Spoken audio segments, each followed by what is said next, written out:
Welcome to Parenting by Dummies, an unexpected podcast. Today's episode, Preparing for the Baby. Hey everybody, welcome to Parenting by Dummies. I'm Cole. And I'm Fabiola. And we're your hosts. The first episode, we talked about how we reacted when we found out that we were going to have a baby. Then we did kind of two episodes in January where I sat down, talked to the dads. Fabi sat down, talked to the moms. We're back together again. It's time for probably what is my favorite episode. This is my favorite one. I feel like it's exciting for the mom, too, because this is, where we get to, curate this list of things, what we want for our baby. And anyways, we'll get into it. This is preparing for the baby. So this episode is going to encompass, three major things. We're going to talk about the third trimester, because we talked about the first two in the first episode. We're going to talk about the baby shower and the baby registry. That's my favorite part. We put a lot of stuff together for that. And we're also going to cover kind of setting up insurance and what to know, because having the baby is going to be expensive unless you do it right. Right. Because you can save yourself a lot of trouble by setting it up. We'll get to that. But Okay. if there was an episode to ever take notes, this is a good one. Yeah. I'd recommend having a notepad together. And also, everything we talk about, there's going to be links in the show notes. Or if you're listening on YouTube, there will be links in the description. So just, Very easy. Keep that in mind, yeah. So we're going to start with the third trimester. So Fabi, what is the third trimester? Let's define that. This is the trimester where it's like when you're on a roller coaster and you're at the very top, at the top of the peak. This is where your body's going to exponentially grow, because that baby inside of you is just going through growth spurts. And then you'll have stages where you feel like your skin's a little bit more itchy, because your tummy's growing to make room for this baby that's also growing. What else? So how did it feel compared to the first two? The first trimester, my tummy did not grow. Second trimester, I just felt very bloated. I knew my body was changing, but the third trimester, I kept feeling my body growing, and I kept feeling heavier by the week. And my mistake personally here is I wasn't religiously applying lotion to my body, because the first two trimesters I'm like, oh, I'm fine. I don't need lotion, I'm fine. And this is when it all just bam, holy crap, these stretch marks are, oh no, it's happening too fast. It's too late. My skin is my stretch marks were so bad, especially around the last month. It's when they went crazy, and I was like, oh fuck. Do you have any other tips too for mamas going into the third trimester? I know there was a pair of underwear that you really liked. Yeah, and we definitely mentioned this before, so mamas could get prepared for it. I recommend the under the belly underwear, because your belly's getting big. There's no underwear stretchy enough to just, because you never, especially if mamas, if you're having twins, it's gonna be different. So under the belly, I feel was more comfortable. Nice. Okay, yeah. So up next we've got we're going to move into the baby shower topic. So I think when we were looking into baby shower stuff, because we definitely wanted to have one, but we were putting it off. We put it off. We did it really late. Look, we did it 2 weeks before we had the baby. Honestly, and it was cutting it too close, because we didn't have time. Well, we set up as much as we could, but when Holly was born, we still didn't take out all the baby clothes. We still had toys and stuff. I wish if I could go back and talk to my past self again, I would say try to plan for your baby shower as soon as you hit that third trimester. Because this is where it's going to get real. Time's getting closer. It's going to fly by so fast. This is where you experience your Braxton Hicks contractions, which is the practice contractions. These contractions, you don't feel pain, but you do feel movement in your body. Mine, my tummy got tight all of a sudden, and it was so weird. It's because it was practicing for the real thing for when the time came. There was you got really short of breath. Oh, which man. in hindsight, we have an apartment with a lot of stairs. Oh. That wasn't a lot of fun. I got so tired, man. Oh, the back aches. When something was on the floor that I dropped, I just left it there. Or I told Cole to pick it up because I am not putting my body through all of that. And she slept with pillows. Lots of pillows. Pillows kind of on your side, hugging pillows. Right. If you weren't supposed to sleep on your back, right? Because the weight isn't good on your main spine, which is where all your nervous system is. If you have the money for it, I would recommend you invest into pregnancy pillows. I didn't want to spend the money, honestly, because I'm like, we got all these pillows. I'm going to just make it work. I mean, we just got like a cheap body pillow from Target. Yeah, I got 2 of them, and I slept with pillows in between my legs. Doctor recommended me to sleep on my left side for medical reasons. Ask your OB about this. And if you don't have a big bed, Dad might have to sleep on the couch. Right. Yeah. You need all the room for your pillows. Third trimester is weeks 29 to 40, or basically months 7, 8, and 9. So you can also just do the math as like 1, 2, 3, 4, 5, 6, 7, 8, 9. Those are trimesters. They're not the same for everybody, but... And if you feel like you have a high-risk pregnancy, like if the doctor told you that, or if you have a history of that, you feel free to start preparing for that baby shower and registry stuff even before month 7. So, the baby shower. What we ended up doing for it was we kind of wanted to record it, but it just ended up happening so fast that we just kind of lived in the moment. But basically, we had a real chill, relaxing one. I called the, like with COVID and all that stuff, there's, concerns. Because remember, this is early 2021, so COVID was still pretty fresh. Yeah. It was about a year old at the time. And so there were a lot of still concerns about safety and protocols and... So I called the local park. This is a cool idea. I think people should do this because the outdoor aspect was a lot of fun. We have a park near us, and I called the city. There's a small town, and I called the little town center, town hall. And I basically said, hey, how does the park renting go? Can we rent out the park? And a lot of places are cool if you're a resident with renting the park out. And we weren't residents, so we just said that we were my grandparents who are residents of that town. We got it for free. We got a whole day. We got to bring out a bunch of equipment. We set up a snack table with drinks. We got a little guy to come with like elote. Yeah, a vendor. Our elote man. It was really nice. And we just had everybody come to this little gazebo at the park, and we set up a wooden thing to take pictures, and they're on our Instagrams. You can find that.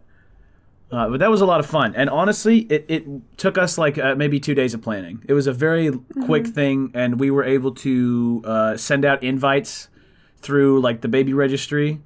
We just made a little graphic too, and I like posted it on my story, to my friends. And right. So since this was so last minute, we did plan our own baby registry.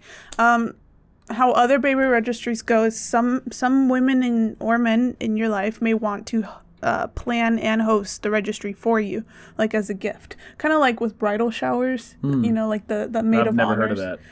Yeah, I have, but it could be different, right? Maid of honors will like take care of the stuff for the bride and things like that. So like your mom, she wanted to host. Your mom and Ginger wanted to host a baby shower for us. Yeah, we wanted to do 2 of them. Yeah. Because we have family that's farther away. Right. We want to accommodate each side. And we did have 2. Yeah. I think. Because we did have another one. Remember, we went to Ginger's house. We kind of had 3. And they got mad at me because I was drinking beer in the parking lot with Dylan. Oh, right. That's your fault. We couldn't bring beer in, so Dylan brought Coors Banquet, and we all just drank in the parking lot. But we did have Mom 3. Is it 3? Yeah, Tina Cole's aunt set up like kind of like a virtual baby shower for us. She texted all of her friends. That's right, our family from Minnesota. Yeah, and they like sent their gifts to us through like Amazon, and they bought off of our baby registry. It was very sweet. There was a lot of virtual gifts. Like you have options if COVID is still around when you are planning your baby shower. You can do a drive-by baby shower where you invite people and they drive by your street and they drop off gifts, and you can give them a favor, a thank you, a little souvenir, snacks. People get really creative with it. We wanted to just keep ours really small and with family. But since Cole had a lot of online friends, really, and YouTube friends, our online registries really took off, especially the Amazon one. Yeah. People were shopping for us online, and it was very, very, very, generous. We are so still very thankful. When I'm using a product that was bought for us from someone, I think of that person still. And just it's very... I didn't really get to thank people enough for that. They really came through. The point here being, we did 3 baby showers pretty much in straight succession that were all planned last second. You don't have to do that. I think we went a little over the top. Baby showers are not too hard. Not a lot of work. It's really just about having your friends there and celebrating and having fun. Some people did baby gender reveals. I think we kind of just... We skipped over that, especially being new parents that are young. We didn't want to overwhelm ourselves. Yeah. If you're young and just found out you're pregnant by surprise, unexpectedly, and you want the whole experience, because, some people want the whole experience, right? There's nothing wrong with it. You want to make it special. You want to do the maternity shoots. Just don't don't blow up an orphanage. What? With, your colors.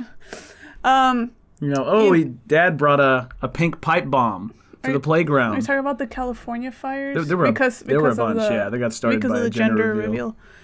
Yeah, be careful. But what I was saying, if you want to go all for it because you want it to be special, it is your first pregnancy. You do what you want, and as long as yeah.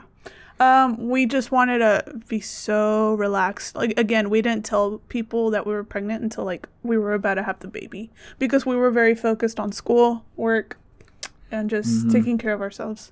We posted on YouTube, I think, pretty early in that year. Once Fabi started showing a lot, that was when we basically told people. And it wasn't like we were keeping secrets. We told our family as soon as we knew. Close and I told some close friends and stuff, but there's no pressure. You can make it in, public if you want. You can keep it a secret. Nothing wrong with that. We wanted to make sure that our baby was going to make it and be good. We were really worried, I think, about that initial period where, a lot of miscarriages and failed pregnancies happen, that we didn't want to go around saying, we're pregnant, and then have to explain to everybody if something went wrong.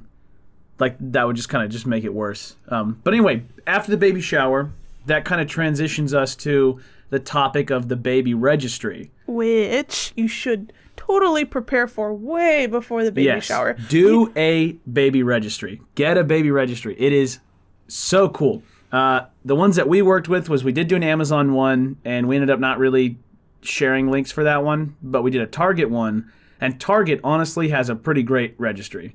It had just kind of an overall better interface. I tried to put a GPU in our Amazon one. I will say people were more comfortable buying off of Amazon, though. Were they? Yeah, everything on our Amazon list was purchased. Everything. Oh, really? Target, not everything was purchased, but if people wanted to physically, experience shopping for baby things, they would go to Target and look at our registry. Because they have a little kiosk, and you can sign in and purchase from a registry. Yeah, or they could look through the link, and there's a thing they can scan. So when they purchase the items, they can scan the registry, which checks off everything they bought. Okay, so I guess if we're going to say use one platform for it, if people are going to do one, then they should do an Amazon registry. I would recommend Amazon to be the top. Target also seemed to have stuff just go out of stock constantly in our registry. They'd be true. Not available. Yeah, that's true. It was fun though, for people that just love Target and want to go to Target. So, but like we said too, even people that couldn't come to the registry, like YouTube fans or family from far away, the registry is a great way for you to put something out there, and people can show their excitement for your pregnancy by grabbing you one helpful thing. Off there that would help. And there's nothing wrong with putting up a registry. There's nothing wrong with asking. I feel like a baby registry is more appropriate than a wedding registry, in my opinion. It's a whole life. Yeah, and people are pretty willing to. So if you're about to have a baby, take advantage of the baby registry, because it's a great tool. Seriously, like Fabi said, friends and fans and family bought us so much stuff. I don't think for the first few months we really had to buy anything that we needed. I would say for the first 6 months. For 6 months, yeah, we had everything taken care of. And so... I would say as well, at first, I felt like I was asking for charity in a way. Don't feel like that. Because, again, people are buying for your baby, you know? And you'll appreciate that later. So, if you're going to do a registry, you got to put some stuff on it. And that's why we spent a lot of time going through and creating a resource for you. We have a page on my website. It's coleparent.com/registry. And if you go there, we have Amazon affiliate links to everything that we got or had on our registries that we thought was super helpful.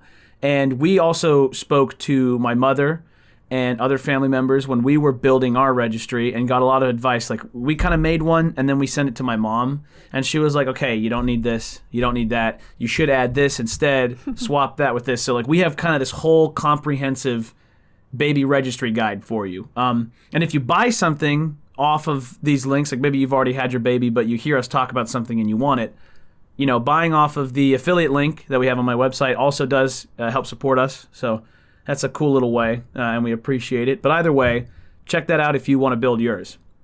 And we're going to go over some of our favorites right now.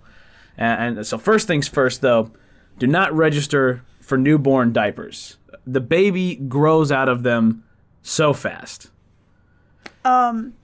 If you feel like you're going to have a high-risk pregnancy and you suspect that you might have a preemie baby, you can prepare for some newborn diapers. I would recommend, because I say this because the hospital will give you diapers. The hospital will give you like so much to start off with, and the nurses like recommend you take advantage of that because it's really, really helpful. I think the first 2 weeks of our diapers came from the hospital.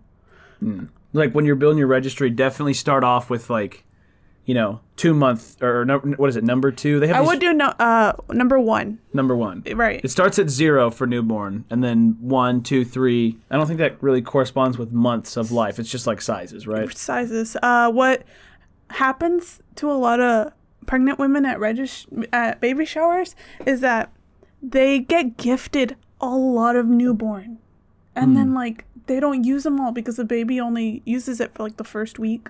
Yeah, first days. The baby grows so fast. It's unbelievable. So please ask people to give you a variety. If you can gift us 1s, 2s, 3s, 4, 5. Like Holly right now, she's 8 months old and she's in size 5. I don't think we were gifted 5s. No, we've been buying our. We diapers stopped at 4. Yeah, we stopped at 4.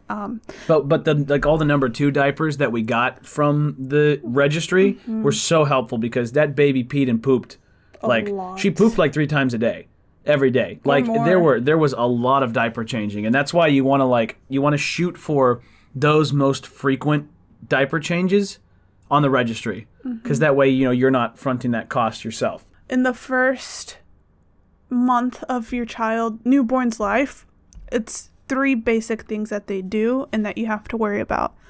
They just eat, sleep, and poop. That's all they do. Like first 2 months. So all you got to worry about in this time is diapers, feeding, and sleeping. So you've got your diapers. Another thing to keep in mind is getting like a changing station. If you don't have a space for changing your baby. How much was ours? It was like a pretty... This one was about like 120, and that's the cheapest one I found. Yeah, like 120. It's a bit much. Put it on your registry if you can. See if anyone will grab it for you. But the one that we have and the one that we listed on our website is pretty freaking awesome. It's got like shelves underneath the baby for keeping the diapers and keeping the extra wipes. Like our changing station is really like a station. And when the baby grows out of it, you can still use it as a bookshelf and toy section. So it's got multi-purposes. Again, if you can't afford the space for a changing table or the money for it, you can still use your bed. Just it's not necessary. Put some mats down so you don't get poop everywhere. But it is a nice thing to have everything in one spot. Another important thing is like a changing pad. Now these will often, like, they'll go on top of the changing station. If you don't have a changing station, it's still nice to have because you can throw them in a closet. They're basically just like a flat surface that's nice and soft for the baby. And then that way you can change them, and they have like a removable top that comes off, and you can get different colors of those and have backups. And so, like, if, the baby poops on the pad, you don't have to wash the whole pad. You just take off the cover and swap it. And, that's, you could set that on the bed, on the floor, because it's soft. Like, you could really change a baby anywhere. Yeah, and the pad is waterproof, the one that we got. And so sometimes Holly would pee, like when we remove the diaper, she would pee again. It's like, dang it, I don't have the diaper underneath her. And then the pad was waterproof, so we just wipe it off. There's also like portable pads. We got those. Those, they fold up in a backpack, so it's just like a small version. If you can't really afford a changing station and you're trying to keep your budget, get these, because you can just keep them in the bag, unroll them, and change at home on the go. Like, you could use them for 100% of changing if you wanted to. Also waterproof. Also, yeah, they're great. They're really great. You also want to keep in mind, like, how you're going to dispose of the diapers. You're going to have a lot of diapers, a lot of pee-pee diapers and a lot of poopy diapers. And so we recommend this Ubi. The Ubi diaper pail. And the reason why we went for this diaper pail compared to the Genie was that you don't need special bags for this one. You get any bag. You can just get the kitchen bags, put them on there, you're good.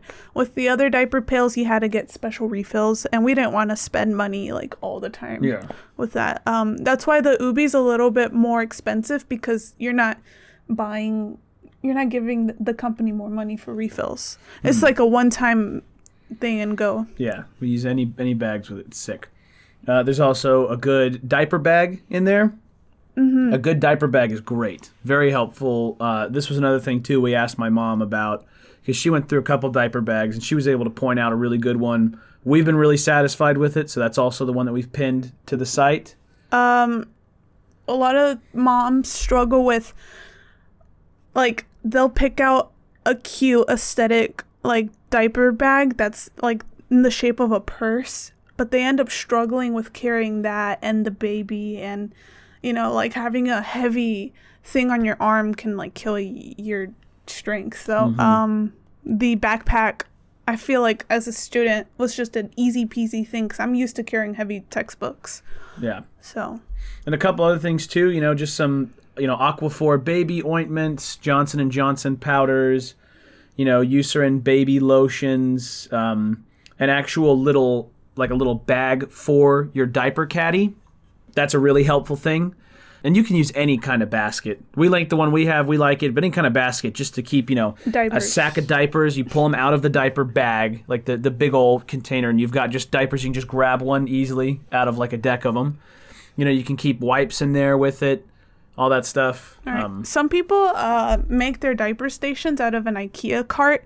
The 3-tier one, that's also an option. It's just so you can have everything ready and to go for when your baby's giving you that surprise. Because you don't want to be unprepared when you open their diaper and it's like, dang it, I don't have the diaper, and you have to run across the room. Yeah, it's nice to have them all there. And like the table has the space that we keep all of the unopened packs of diapers and wipes and stuff underneath. So like if you run out of diapers in your pail, then you just reach down and you grab the next pack. It's pretty helpful. It's way worth it. We should also talk about just which diapers to request, because we've been through a couple brands now, and we've realized that, not all diapers are made equal. Everyone has their own preference, especially on the quality or the price. We care more about the quality, because the ones that are a little bit more affordable don't have as much padding, meaning that when Holly peed in for example, Loves, when Holly peed in those, I felt like I had to constantly keep changing her, because it just felt extra wet, right? Pampers, I felt like kept her dry longer, and I didn't notice the wetness as much, because the absorbent pads were really good at keeping her dry. We personally love the Pampers Swallers, and that's the one that the hospital gave us. It's very, very soft. It's so soft. But kind of right in the middle, because those are expensive. If you want kind of a good compromise, the Kirkland brand from Costco is actually the kind of the perfect middle ground. They're a lot cheaper, but they're still pretty good quality. Next, you're going to need a car seat for your baby, or else the hospital will not let you leave with your child. It's a safety thing, you know, they don't want you to just leave with your baby in your arms and then you get in a crash and then, right. So we have a really small, compact hybrid car. So we wanted to go for a system that wasn't very complicated. There's a lot of like stroller systems that are like, it's the car seat and then you have to connect that to the stroller and then you have to unfold it. There's a lot of Or you just have a car seat and then you have a stroller, so you're putting the baby from the stroller to the car seat. The baby's waking up. You have to fold up the stroller and put that in the car. Not a big fan of that. So what we went with was this Duna car seat stroller hybrid. It is basically a car seat that has wheels on the bottom, and it's like a transformer almost. Like you push a button and it folds into a car seat, and then it locks into a dock in the car. And this is all compliant with like proper car seat laws and all of that. It's verified, it's safe, and it's so fantastic because like we get home from, you know, a long day. Maybe we pick the baby up from grandparents. We've been working all day. Baby's sleeping. She's in the car seat. We unclip the car seat. We take the whole thing out. We open the wheels, and we're able to get her from the car into the house, and she's sleeping the whole time. Yeah. Like, and it's tough too. I mean, we've had it now. She's almost a year old. Mm-hmm. It still fits her. It's got different levels. So, I mean, you can keep this thing around for a while. Yeah. It does have a weight limitation. Also, when you're purchasing things for a baby, check that weight limitation, because that's how you know whether it's going to be a product that lasts you a long time or not a long time. On the topic of products that have weight limitations, we want to talk about the Mamaroo, which is a baby swing. It's a great like soothing swing. And there's multiple kinds. I think there's one by Munchkin as well. So you have options. It was a little ridiculous. You could like control it with an app on your phone and all this stuff. But at the base level, it's a little swing that rocks back and forth, and you can put the baby in it, and it can kind of hold the baby because you buckle them in and soothe them, and kind of gives you a break from having to hold them. If you can't do a Mamaroo, get a rocking chair. Oh, you're going to need a rocking chair.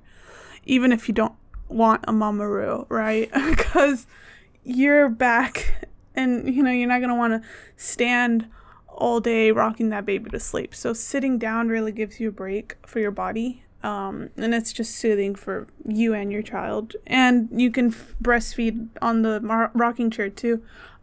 Just put a pillow underneath your arm and you're set. Yeah, that's really nice. A couple other things. Burp cloths. Those are important because the baby is going to do a lot of spit up in her early months after you feed her. So burp cloths are great to just kind of have there to catch like a bib. Oh, you're going to need a lot. Get a lot of them, really. Especially if you don't have a laundry system at your apartment or house. You know, you want to keep extras for when it's time for laundry again. Pacifiers. Hospitals will give you pacifiers, and Holly started off preferring the pacifier from the hospital. But later on, she started liking the ones that we had, that we actually bought for her, which, again, Dr. Brown's, great brand. They made pacifiers for her.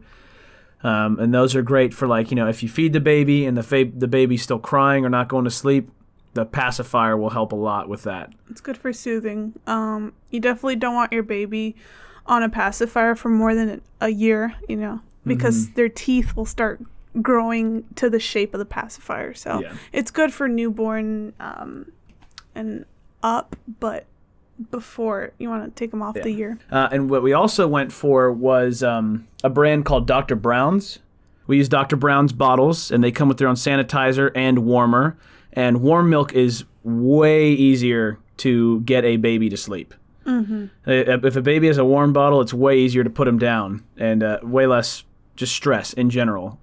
Basically, it's like a little thing, and you put water in it, and you put the bottle in it. You set how many ounces are in the bottle, and the heater will like basically it brings up water, and it does like a little boil just to heat up the bottle, and then it goes back down, and it's just nice and quick and easy, and you don't have to go fetch a pot and boil water. It's real small, so you can keep it upstairs if you have an upstairs. The bottle sanitizer kind of replaced the need for us to boil all of the baby's stuff. Saves you a pot that you have to constantly keep out to pour water in and boil it. It has these like dual layers. So basically we'd wash all the bottles first and all the nipples, and then we'd put the bottles in the bottom section, and then there's a shelf above that you put all the nipples, and you turn it on, you let it go, and it like heats them up and cools them down, and it's very hands-free. You don't have to keep an eye on it. Right.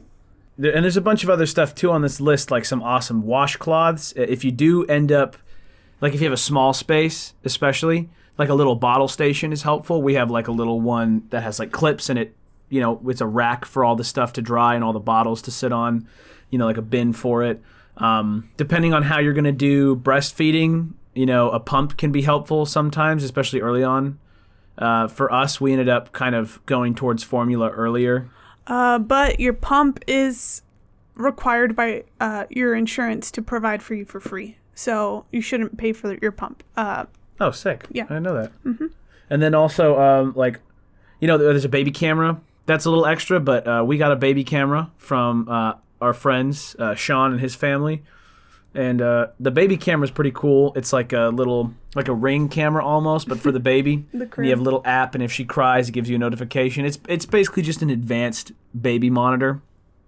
Those can be helpful. I feel, as a mom, I feel like that was pretty necessary, because like when she's asleep, I want to do other things, but I don't want to be like hovering over her, making sure that she's like still, Yeah, she's crying.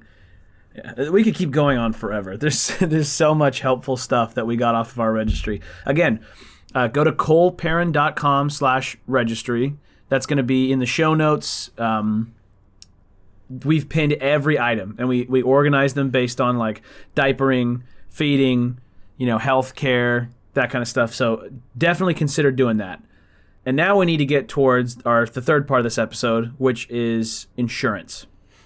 Now, we didn't really know this. This was one that we kind of had to learn the hard way, I guess you could say, because we kind of just went into it not even realizing. But insurance is pretty important. Babies are like 10 grand to have without insurance. It's like $10,000, 20 grand to have a baby, which is insane. and we could never have paid that. But we found Medicaid. And you want to talk a bit Right. about I'm Medicaid? not sure if we spoke about this in the first episode, but when you find out you're pregnant, you want to apply for Medicaid for pregnant women. Because if you're a student like us, $200 visits every like 2 weeks, every month, every 3 months, that was totally not going to be doable for us. Yeah, because you have to go see your OB. Yeah. Like so every few weeks. This starts early on. As soon as you find out you're pregnant, apply for Medicaid for pregnant women, and your OB visits will be paid for. Also, this insurance transfers on to your child when the child is born, and that gives you time to set up their own Medicaid insurance under you once they're born, which this then will pay for the pediatrician visits later on. Yeah, it's not just pre-stuff, or it's not just doctor's visit. Like, it does cover the baby for a while.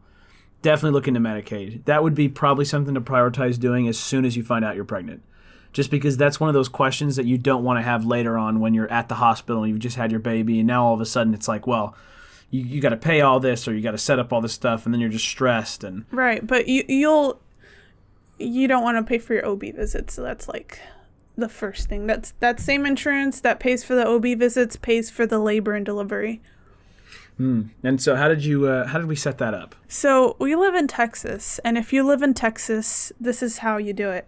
You go to yourtexasbenefits.com and you apply. If you don't live in Texas, check the benefits that are like offered through your state. Exactly. But if you want to start off from the most generic site, go to Medicaid, Google that, and then you should find more information. Medicaid, and then check your state. And then on the topic of Medicaid and other stuff, make sure before you go to the hospital to have the baby that you have a pediatrician. We did not know this, but the hospital will not let you leave with the baby until you have a pediatrician. And I feel like that definitely there was a period where we kind of had a less than desirable setup. I think it was with, like, there was a pretty rough Cook Children's in our area that we set up as the thing so we could get the baby out, and then they ended up being flaky, and we had to find another one. And so check the reviews. Really, do your research when you're picking a pediatrician, because I remember crying in the hospital, and I was crying also because of postpartum hormones. It was just very stressful. So to avoid this, do your research. This is an important one. You don't want to be in that hospital room frantically searching for a pediatrician, and then you have to email them and you have to get like a scheduled appointment with the pediatrician. So we had to wait an extra like day or two to get an email back and have something. Like, you just do that as soon as you can, because that way you have a pediatrician that you trust. You took your time to vet them, look at their reviews, and don't just look at the location on maps either. Like, look up these doctors, look up their names, you know. Ask a mom in your area who already has a pediatrician. Ask for recommendations and what their experience was. And you have to make sure that they take your insurance, because we wanted my pediatrician, who's still practicing, to take care of Holly, but they didn't accept Medicaid, so we had to go somewhere else. And Medicaid's not the only way for you to go either. Like, you don't have to have Medicaid. There's plenty of other insurance. This was just the best for us because we were students and didn't really have the money for an expensive insurance plan. Right. And going back to being in the hospital and all this, we did have Holly on a weekday. If we were having her on a weekend, we would be so screwed because we wouldn't have been able to set up that appointment. Yeah. But yeah, okay. It was a lot of information to cover. A lot. Very important. I hope you were taking notes. But yeah, check out the links in the description. Definitely do a baby registry. You know, again, you can contact us on our Twitter. Parent by Dummies. You can, you know, I think on some platforms you can send a message. I think through Anchor you can send a message to us. Like, if you have any questions, reach out. Really? But yeah, that's preparing for the baby. That's the third trimester, you know, baby showers and registries and getting proper insurance. So next week we will talk about the birth. We'll recount the story. We'll talk about some stuff we learned, what we went through, all that jazz. Sweet. Thank you guys for listening. Yeah, seriously. We will see you in the next episode. And Happy New Year. I forgot to say that last week. It's February 1st, but Happy New Year. Happy New Year. Parenting by Dummies is hosted by Fabiola Ruiz and me, Cole Perrin. And produced by Alejandra Gavilanes. With special thanks to Blake Perrin for our theme music. You can follow this podcast on Spotify, Apple, or Google Podcasts, or whatever platform you like best. And keep up with us on Twitter at Parent by Dummies.